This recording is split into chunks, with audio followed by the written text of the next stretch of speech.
नाजरीन अस्सलाम वालेकुम। IAD टुडे के खबरनामे में आपका खैर मकदम करते हैं। आइए बढ़ते हैं तफसीलात की तरफ। मजलिस के साबिक सदर फ़खर मिल्लत अब्दुल वाहिद अवैसी की 44वीं बरसी के मौके पर आज उन्हें ज़बरदस्त खराज अक़ीदत पेश किया गया।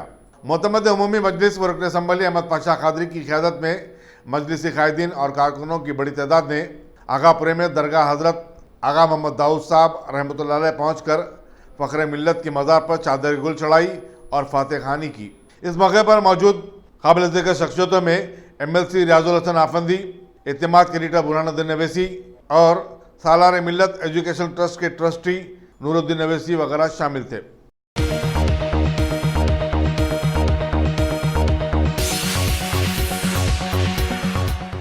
रियासती वज़ीर animal husbandry T Srinivas Yadav ने बोनाल त्योहार के सिलसिले में असम्बली हल्का सनत नगर की 161 मनादिर में 87,51,000 रुपये के चेक तकसीम किए।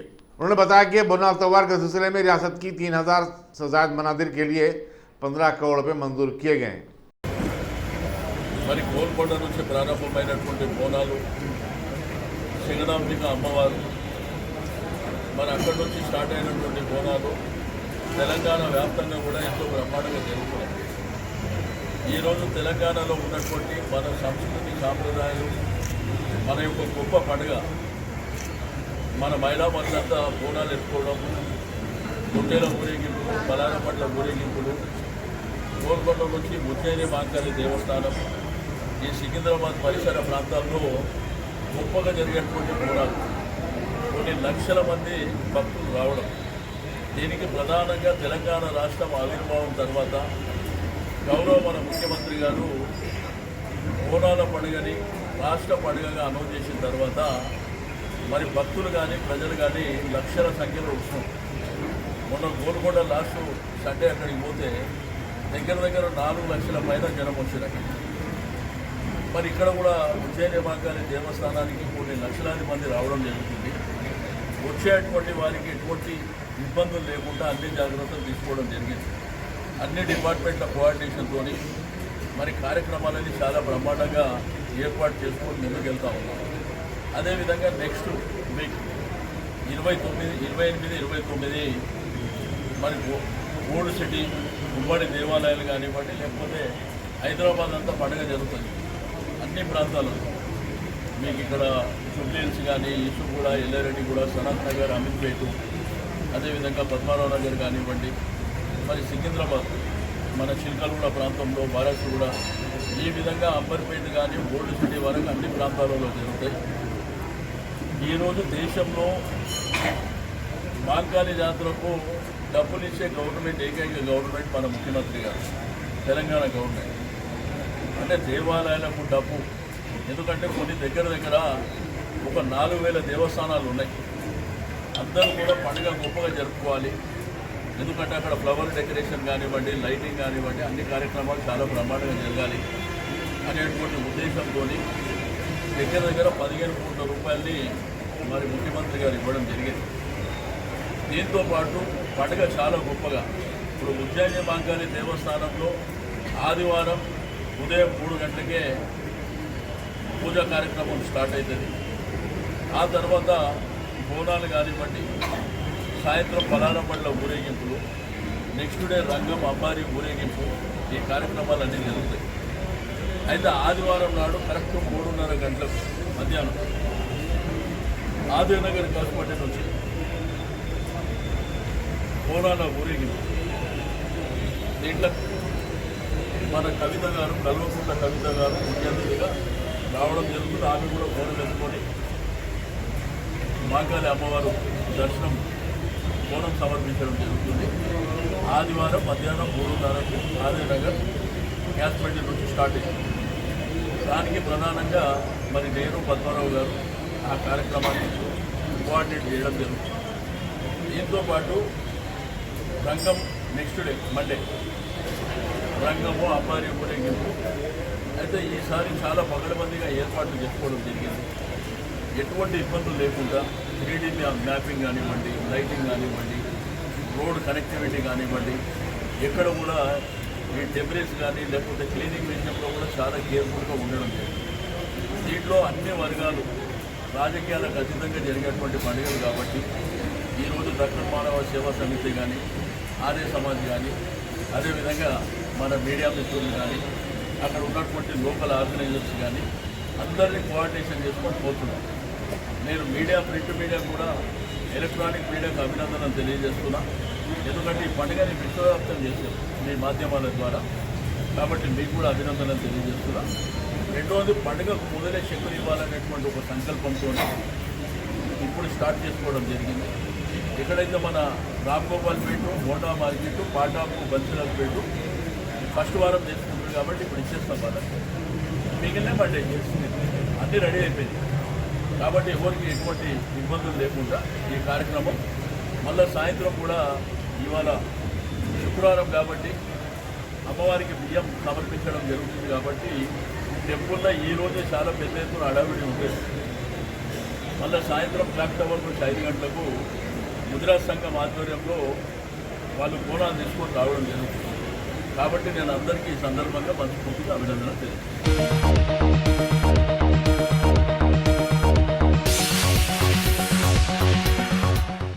City police commissioner Anjali Kumar और जीएचएमसी के कमिश्नर दाना किशोर ने आज लाल दरवाजे की मशहूर महाकाली मंदिर में पूजा की और बोनाल त्योहार के सिलसिले में किए जाने वाले इंतजाम का जायजा लिया। पुराने शहर में बोनाल त्योहार का अमलन आगाज हो गया है, लेकिन 22 जुलाई को लाल दरवाजे से तारीखी बोनाल जुलूस निकाला जाएगा, जो चार मीनार, पत्थरगट्टी, मदीना बिल्डिंग से होता हुआ नया पुल पहुंचेगा। पुलिस तरफ నుంచి ఈ రోజు ఇక్కడ లాల్ దర్వాజా సింహవాహిని మహాకాళి టెంపుల్లో పూజ చేశాము. సిటీ पुलिस तरफ నుంచి మీ అందరికీ శుభాకాంక్షలు చెప్తున్నాము. माता की तरफ से सभी को आशीर्वाद और हमारे शहर में डेवलपमेंट, अमन, शांति सबके लिए प्रार्थना करते हैं। और जीएचएमसी, सिटी पुलिस मिलकर हैदराबाद को और भी एक बेहतर शहर बनाना, स्वच्छ शहर बनाना, साफ सुथरा शहर रखना और अमन शांति के साथ डेवलपमेंट होना, यह हमारी मनोकामना है। सिकंदराबाद के लिए 2018 इसके लिए क्या बोलेंगे? हैदराबाद సిటీలో ఎవ్రీ ఇయర్ మనకి బోనాలు ఫెస్టివల్లో జగదంబ మహాకాళి టెంపుల్, గోల్కొండ, తర్వాత ఉజ్జయిని మహాకాళి, సికంద్రాబాద్ అండ్ లాల్ దర్వాజా, ఇది ప్రముఖ మెయిన్ టెంపుల్ పూజ కోసం traffic arrangement, law and order arrangement, public and devotees కోసం అన్ని అరేంజ్మెంట్ ఆల్రెడీ జరిగింది. సిటీ పోలీస్ అన్ని వింగ్ కలిసి మోర్ దాన్ 1400 ఆఫీసర్స్ ఇది డిప్లాయ్మెంట్లో ఉన్నారు. పబ్లిక్కి పోలీస్ తరఫు నుంచి ఒక రిక్వెస్ట్ చేస్తున్నాము. కొన్ని ప్లేసెస్లో బ్యారికేడ్స్ ఉన్నాయి, కొన్ని ప్లేసెస్లో ట్రాఫిక్ డైవర్షన్స్ కూడా ఉంది. ఇది అన్నీ ఫాలో చేయండి, అన్నీ మీ కన్వీనియన్స్ కోసం ఉంది. కలిసి ఒక మంచి అట్మాస్ఫియర్లో we will celebrate the festival of Bonalu. ఈరోజు బోనాలు ప్రారంభించుకోవడం జరిగింది. బోనాలు పాత బస్తీలు ఈరోజు మొదలు పెట్టుకోవడం జరిగింది. నేను సిపి మన హైదరాబాద్ కమిషనర్ అంజలి కుమార్ గారు, అలాగే ఆలయ కమిటీ చైర్మన్, వివిధ భక్తులందరం కలిసి ప్రారంభించుకోవడం జరిగింది. పతాక ఎగరవేశాము. మీకు అందరికీ తెలుసు, మనకు లాల్ దర్వాజా బోనాలు చాలా ప్రతిష్టమైనటువంటి, మనకు ప్రశస్తి కలిగినటువంటి. అలాగే సిటీలో పలు ప్రదేశాల్లో కూడా బోనాలు మొదలవుతూ ఉన్నాయి. చాలా ప్రాంతాలు అక్కడ కూడా అన్నింటినీ విజిట్ చేయడం జరుగుతుంది. ఈ బోనాలకు సంబంధించి నగర కమిషనర్, మన పోలీస్ కమిషనర్ గారు, మేము అందరం కలిసి అన్ని ఏర్పాట్లు చేస్తున్నాం. నగరాల్లో ఉన్నటువంటి అన్ని ఆలయాలకు సంబంధించి కూడా దాదాపు 25 కోట్ల రూపాయల వర్క్స్ ఓన్లీ రోడ్లకి, వివిధ పనులకు శాంక్షన్ చేయడం జరిగింది. వీటితో పాటు వెహికల్స్, దాని తర్వాత చెత్త ఎత్తేదానికి వేసే వెహికల్స్, పూజా సామగ్రిని తరలించడానికి వెహికల్స్ ఏమంతా తీసుకుంటే దాదాపు 40 కోట్ల రూపాయల వర్క్స్ మనం సిటీలో శాంక్షన్ చేస్తున్నాము. అలాగే భక్తులు వచ్చేటప్పుడు జరిగేటువంటి పూజా సామగ్రి తీసుకువెళ్తుంటారు, కొంత చెత్త తయారవుతుంటుంది, దాన్ని తీసుకువెళ్ళడానికి ప్రత్యేక వెహికల్స్ పెట్టడం జరిగింది. జోనల్ కమిషనర్స్కి, డిప్యూటీ కమిషనర్స్కి, అలాగే హెల్త్ డిపార్ట్మెంట్ ఆఫీసర్స్ అందరూ కూడాను విజిట్ చేయమని చెప్పాము. అన్ని ప్రాంతాల్లో కూడాను చక్కగా ఏర్పాట్లు జరుగుతున్నాయి. భక్తులు కూడా నన్ను రోజు వచ్చి కలిసి ఆహ్వానిస్తున్నారు వివిధ ప్రాంతాలకు. తప్పనిసరిగా ఈ పండుగలు మనం మంచిగా జరుపుకొని నగరానికి శాంతి, మన నగరానికి ప్రశస్తి తీసుకురావాలని కోరుతున్నాను. సార్, కొన్ని మైనార్టీ ఏరియాలో ఉన్న వృద్ధులు ఇంకా రాష్ట్ర ప్రభుత్వం కూడా కొంత ఎండోమెంట్స్ డిపార్ట్మెంట్ ద్వారా డబ్బులు కూడా చేయడం జరిగింది. ఆ ఏరియాలో ఇంకెక్కడ చిన్న చిన్న ప్రాబ్లమ్స్ ఉంటే జోనల్ కమిషన్ తీసుకురండి, అవి కూడా సార్ట్అవుట్ చేస్తాము. ముఖ్యంగా మనం చెప్పింది ఏంటంటే తాగునీరు ఏర్పాటు చేయడము, అక్కడ మురుగునీళ్ళు అక్కడక్కడ పొంగుతుంటాయి. ఎందుకంటే మనం వచ్చే సామాగ్రి ప్లాస్టిక్లు అంతా పోయి మ్యాన్ హోల్ జరిపి పొంగుతుంటాయి. వాటికి సంబంధించి చిన్న జెట్ మిషన్లు పెట్టి క్లీన్ చేయమని చెప్పాము. తాగునీరు వీలైనంత ఎక్కువగా చేయమని చెప్పాము. అలాగే మొబైల్ టాయిలెట్స్ కూడా అవసరమైన దగ్గర పెట్టమని చెప్పడం జరిగింది. ఎలక్ట్రిక్ లైట్లు కూడా అరేంజ్మెంట్స్ వాటికి కూడా ఆర్డర్స్ ఇవ్వడం జరిగింది. తప్పనిసరిగా చిన్న చిన్న ఇష్యూలు వస్తూ ఉంటే మనం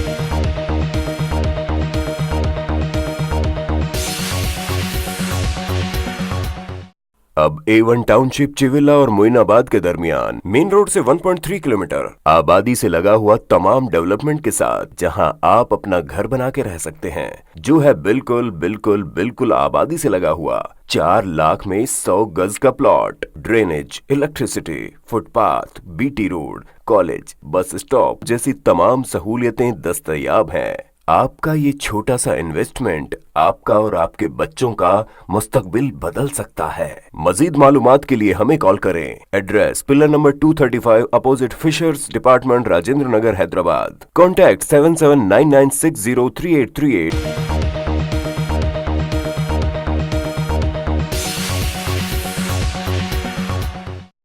एलबी नगर की एसओटी ने एसबीएच कॉलोनी में राह चलती एक 19 साला लड़की के साथ नाजेबा हरकत करने वाले एक 25 साला नौजवान जी शिवा रेड्डी को गिरफ्तार कर लिया है।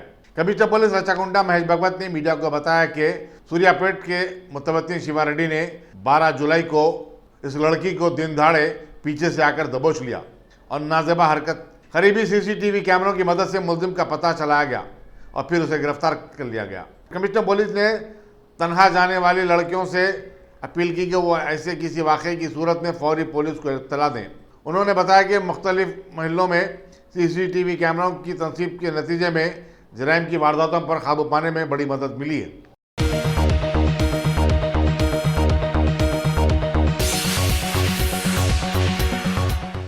साबिक वजीर और बीजेपी के लीडर डी करुणा ने चीफ मिनिस्टर के चंद्रशेखर राव और टीआरएस हुकूमत पर मनमानी करने का इल्जाम आयद किया। पार्टी ऑफिस में एक प्रेस कॉन्फ्रेंस से खिताब करते हुए उन्होंने म्यूनसिपल कवानीन में तरमीम से मुतालिक बिल पर शदीद एतराज़ किया और कहा कि बल्दियात के अगर सारे इख्तियारात कलेक्टर को दे दिए जाएँ तो फिर कारपोरेटर, काउंसलर या फिर सदरनशीन बल्दिया के इख्तियारात क्या रह जाएंगे।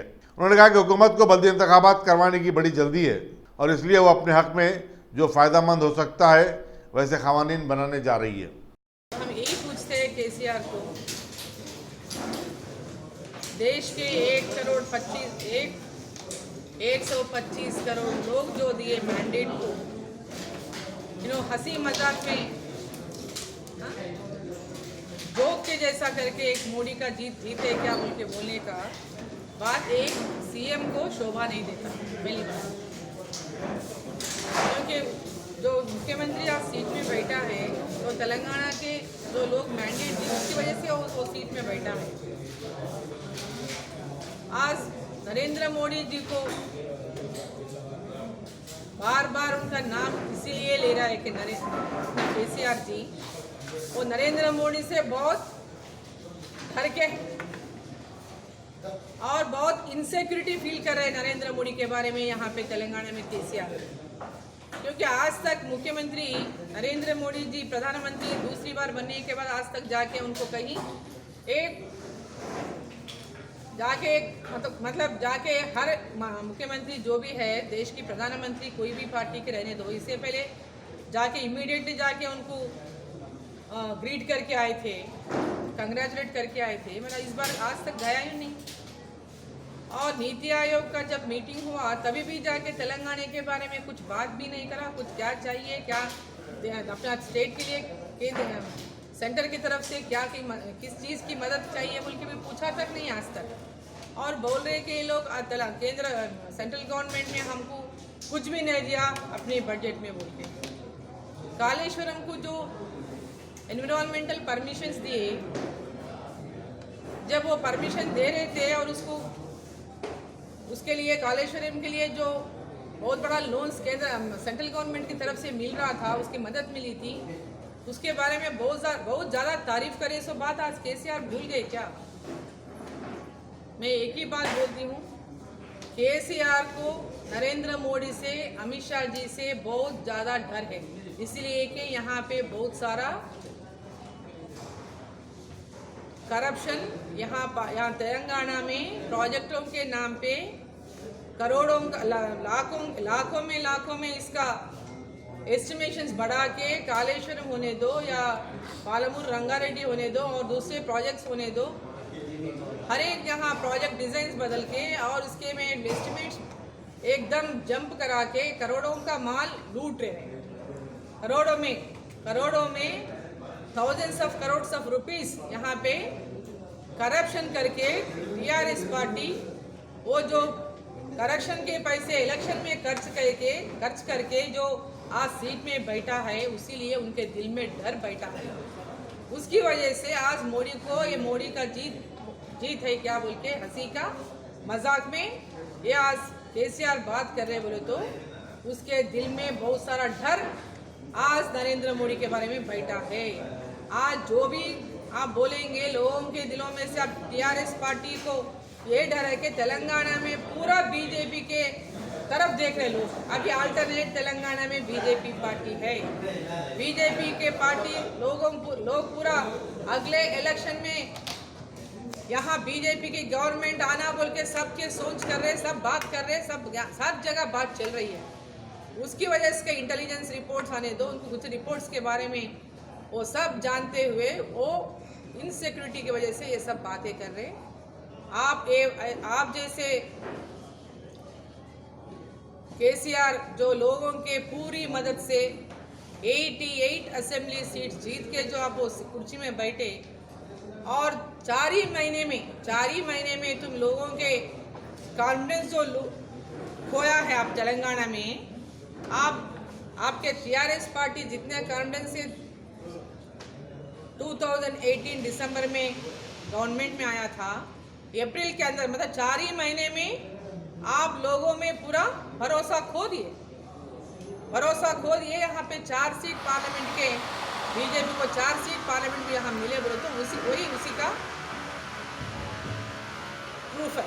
तो इसी के बारे में आप आज केसीआर को डर इसीलिए है कि लोगों में म्यूनसिपालिटी में इलेक्शन जो आने वाला है वो जल्दी म्यूनसिपालिटी इलेक्शन कराना है और इसमें जो आज जो म्यूनसिपल का एक्ट बदलने की कोशिश अब म्यूनसिपल का एक्ट चेंज करने के लिए 2 दिन असेंबली बिठाए। आज एक्ट में पूरा बहुत सारे चेंजेस लाए। तो उसका पूरा निशाना है कि म्यूनसिपालिटी में भी कल जो भी अगर बीजेपी के चेयरमैन भी जीत गए तो उसका कुछ नहीं चलाना और उनको इतना तकलीफ करना कि आके उसकी पार्टी में ज्वाइन हो जाए। इसके लिए वो सबके बात चला रहे मुख्यमंत्री जी ने। बीजेपी पार्टी उनका किसी बातों से भी ये पीछे हटने वाली नहीं है। यहाँ जो करप्शन टीआरएस पार्टी ने इसे हर चीज़ पे नज़र है बीजेपी पार्टी का हमारा, उसके बारे में एक एक का उठा के हम टीआरएस पार्टी को लोगों के सामने रखें।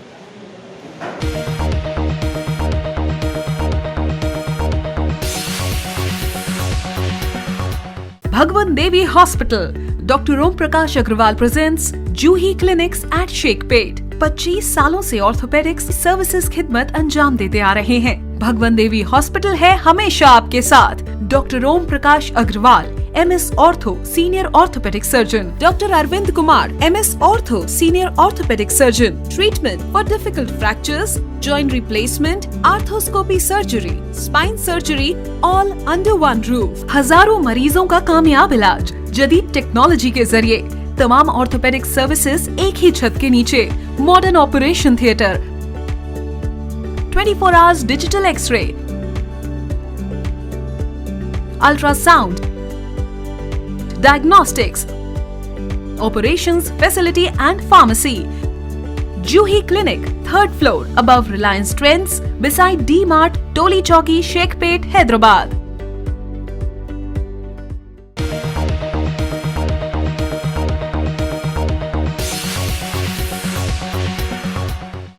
एसीपी गोशामहल नरेंद्र रेड्डी ने इंस्पेक्टर हबीबनगर, शिवाचंद्रा और मकामी आवाम के ताउन से नमाज ग्राउंड आगापुरे में हरिता हरम प्रोग्राम के तहत 30 पौधे लगाए।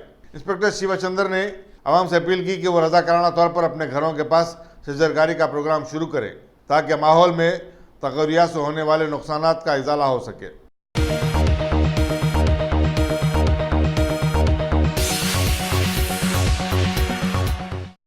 रियासती कानून साज कौंसिल में आज म्यूनसिपल खवानीन में तरमीम के बशमूल तमाम 4 मसौदे कानून को मंजूरी दे दी गई।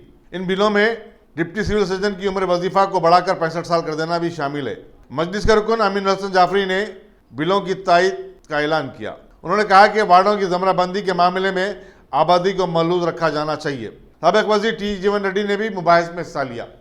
बिल की हमारे पार्टी की तरफ से मजलिस इत्तेहादुल मुस्लिमीन की तरफ से तायद करते हैं सर, और इसके साथ साथ एक जो 3-4 इश्यूज है जिसके ऊपर मैं मिनिस्टर साहब की तवज्जो चाहूँगा।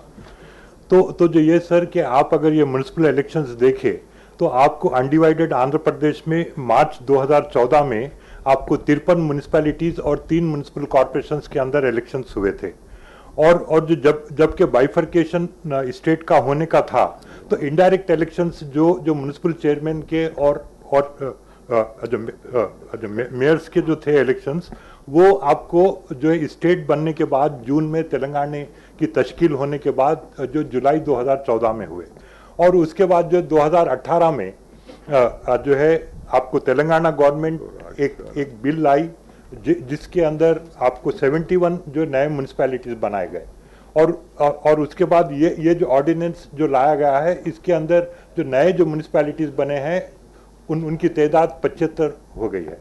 तो जो ये था सर कि जो बहुत सारे ग्राम पंचायत को मर्ज करके नए जो म्यूनसिपैलिटीज बनाए गए थे। तो जब ये ग्राम पंचायत का टर्म जो है जून जो 2018 में ख़त्म हुआ, उसके बाद ये नए म्यूनसिपैलिटीज काम करना शुरू हुए। तो जो ये जितने भी जो नए म्यूनसिपैलिटीज बने हैं ये 1 साल से स्पेशल ऑफिसर्स के वो जो ये जो जेरे निगरानी काम कर रहे हैं, और इससे हटके आपको जो 53 जो म्यूनसिपैलिटीज का 2014 में वो हुआ था इलेक्शन, उसका टर्म जो जुलाई 2 को ख़त्म हो गया है, और उसी तरीके से 3 म्यूनसिपल कॉरपोरेशन से निज़ामाबाद, करीमनगर और जो रामागुंडम का जो जुलाई 2 को इस साल जो उसका भी टर्म कंप्लीट हुआ है। तो जो ये चीज़ ठीक है कि आप ये जो लाए ऑर्डिनेंस लाए, और इसके बाद जो है आप जो प्री पोल जो दूसरे जो चीज़ें करने का है जो भी रिक्वायरमेंट्स है कि जैसा जो डिलिमिटेशन ऑफ वार्ड्स है, और उसी तरीके से आपको जो BC, SC, ST और वो जो वीमेन वोटर्स को आप उनकी शिनाख्त करने का काम है, तो उसका काम जो हो रहा है, और उसी तरीके से पोलिंग स्टेशंस बनाने का, और उसी तरीके से आपको जो वोटर लिस्टें हैं उसको पब्लिश करने का काम जो हो रहा है। तो एक चीज़ ये है सर कि आप अगर देखें 2018 का जो एक्ट जो था, 2018 का म्यूनसिपल लॉज अमेंडमेंट एक्ट के अंदर ये कहा गया था कि स्टेट इलेक्शन कमीशन वो जो शेड्यूल अनाउंस करेगा और वो नोटिफिकेशन इशू करेगा इलेक्शन के लिए आपको म्यूनसिपल बॉडीज़ को, वो जो है स्टेट गवर्नमेंट के कंकरेंस के साथ। और आप अगर देखें तो इसके बाद जो दूसरा बिल आने वाला है वो बिल के अंदर जो ये कहा गया है कि स्टेट इलेक्शन कमीशन तो state government will communicate the schedule and वो नोटिफिकेशन।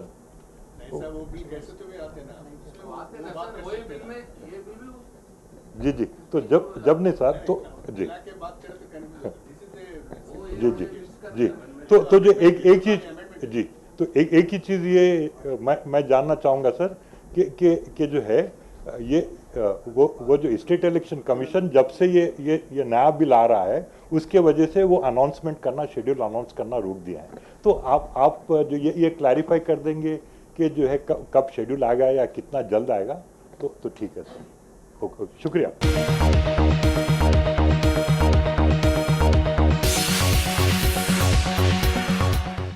सीनियर सहाफ़ी हबीब अली जिलानी को Telangana state union of working journalist की आमेला का रुकन मंतखब कर लिया गया। हबीब जिलानी INN से वाबस्ता हैं। वो माजी में हैदराबाद के कई अखबारात और एजेंसियों में काम कर चुके हैं।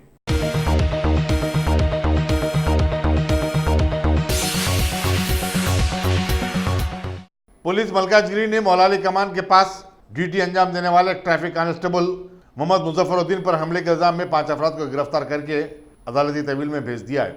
वाक़यात के मुताबिक ट्रैफिक कांस्टेबल ने कल 3 अफराद को एक बाइक पर सवारी करने के दौरान उनकी तस्वीर ली, जिस पर इन बाइक सवारों ने ट्रैफिक कांस्टेबल से गाली गलौज की और फिर अपने ख़ानदान के दीगर अफराद बशमूल खातून को लाकर ट्रैफिक कांस्टेबल पर हमला कर दिया। उनके साथ आई हुई खातून ने, जो खुद को वार्ड मेंबर बता रही थी, ट्रैफिक कांस्टेबल पर चप्पलों से मारना शुरू कर दिया। गिरफ्तार शुदगान के नाम 42 साला महमूदा बेगम, 29 साला मोहम्मद गौस, 60 साला सैयद गफ्फार हुसैन, 21 साला सैयद सादिक हुसैन और 34 साला मोहम्मद माजिद बताए गए।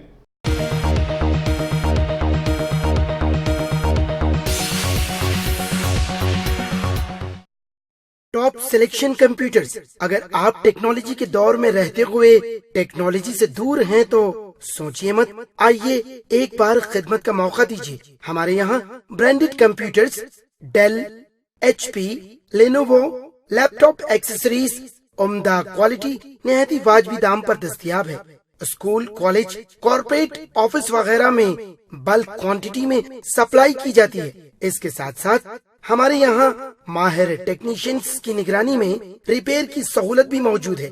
अगर आप अपने घर, दुकान, सोसाइटी, स्कूल वगैरह को सेफ और क्राइम फ्री बनाना चाहते हो तो इंस्टॉल कीजिए CCTV कैमरा जो HD क्लियरिटी के साथ दस्तयाब है। गुज़िश्ता 10 साल से मुल्क भर में अपनी इन तमाम खिदमात को जारी रखते हुए आपके एतमाद को बरकरार रखने वाला नाम top selection computers, Vijayanagar colony beside Riyan hotel Hyderabad. Director Syed Rashid Ali. Phone 9849715954। Top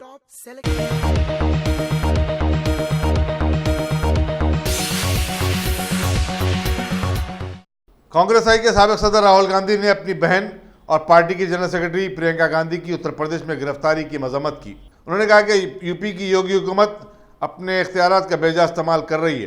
Priyanka Gandhi सोनाभद्री को जा रही थी, जहां 2 दिन कबल अराजी के एक तनाज़े में 11 अफराद को गोली मारकर हलाक कर दिया गया था। राहुल गांधी ने कहा कि बीजेपी हुकूमत उन्हें और उनकी बहन को डराने और धमकाने की कोशिश कर रही है, लेकिन वो किसी से खाइफ नहीं होंगे।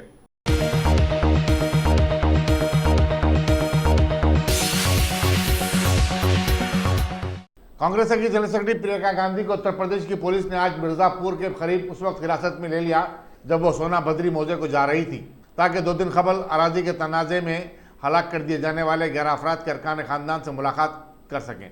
उनकी कारों के काफिले को रोकने पर प्रियंका गांधी ने पुलिस अहदेदारों से इस्तफसार किया कि उन्हें इस कानून के तहत रोका जा रहा है। उन्होंने उसका जवाब भी तलब किया और तहरीरी अहकाम बताने का मुतालबा किया। पुलिस ने उन्हें हिरासत में लेकर करीबी सरकारी गेस्ट हाउस को मुंतकिल कर दिया, जहां अखबारी नुमाइंदों से बातचीत करते हुए कहा कि उत्तर प्रदेश में लाकानूनियत का दौरा है। हर दिन कत्ल की वारदातें पेश आ रही हैं। गुंडों को खुली छूट दे दी गई है। सुबिंद्रा में 11 अफराद को गोली मार दी गई तो कल 2 पुलिस वाले बदमाशों की फायरिंग में मारे गए। प्रियंका गांधी ने कहा कि वो मरने वालों के रिश्तेदारों से मुलाकात करने की इजाज़त मिलने तक गेस्ट हाउस के बाहर धरना देती रहेंगी। ऐसे ही कह के कि ऊपर से फोन आया कि आपको रोका गया है, तो फिर मैं बैठी हूँ कि मुझे कुछ दिखा तो दे, कुछ ऑर्डर दिखा दे, कानून क्या है, किस कानून के आधार पर मुझे रोका है। मैं कह रही हूँ कि मैं 4 लोग लेके जाऊंगी, 4 से ज्यादा जाएंगे भी नहीं। मुझे सिर्फ उन परिवारों से मिलना है जो पीड़ित हैं, जिनके सदस्यों को निर्मम हत्या की गई है। अभी अस्पताल से आ रहे हैं, आप देख रहे हैं, मेरे बच्चे की उम्र का बच्चा लेटा हुआ है, उसको गोली लगी है। मैं सिर्फ उन परिवारों से मिलना चाहती हूँ। ठीक है, अगर नहीं जाने देना चाहते तो कम से कम मुझे कानूनी आधार तो दें कि किस लिए नहीं जा सकती मैं। मुझे बनारस से मिर्जापुर जाने से रोका है तो किस आधार पर रोका है, यही पूछ रही हूँ। सीएम योगी आदित्यनाथ ने अभी कहा है कि ये घटना कांग्रेस। अभी तक कुछ नहीं बताया, मैं यहाँ ठहरी हूँ। मैंने कहा मैं शांतिपूर्वक बैठी हूँ, शांतिपूर्वक बैठी हूँ। मुझे बता दें कि क्या आधार है, मुझे ऑर्डर दिखा दें, कहाँ से ऑर्डर आया है, कौन सा सेक्शन। जब तक सबूत न दें कि क्या ऑर्डर है, कि कौन सा कानून मुझे रोकता है। मैम, यूपी के सीएम ने कहा है कि प्रशासन ने क्या बोला है कि बनारस से मिर्जापुर नहीं जा सकते। तो मैं पूछ रही हूँ किस आधार पर जबरदस्ती रोका है कि आप यहाँ से नहीं जा सकते। मैं पूछ रही हूँ क्यों।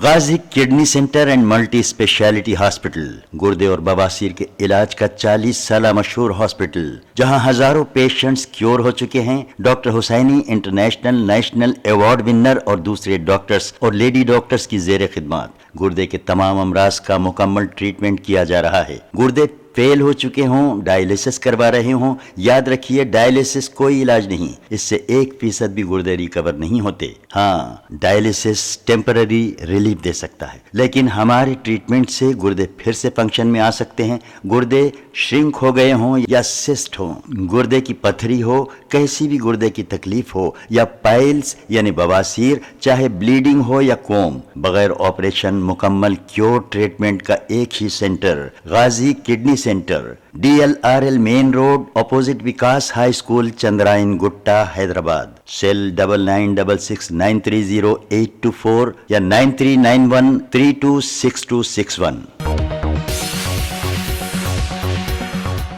अगर आपने हमारे चैनल को सब्सक्राइब नहीं किया है तो आपको यहाँ सब्सक्राइब बटन दिख रहा है, उसे क्लिक करिए और सब्सक्राइब कीजिए और साथ ही साथ बेल आइकॉन को भी क्लिक करिएगा, जिससे कि आपको ताज़ा अपडेट मिलते रहें।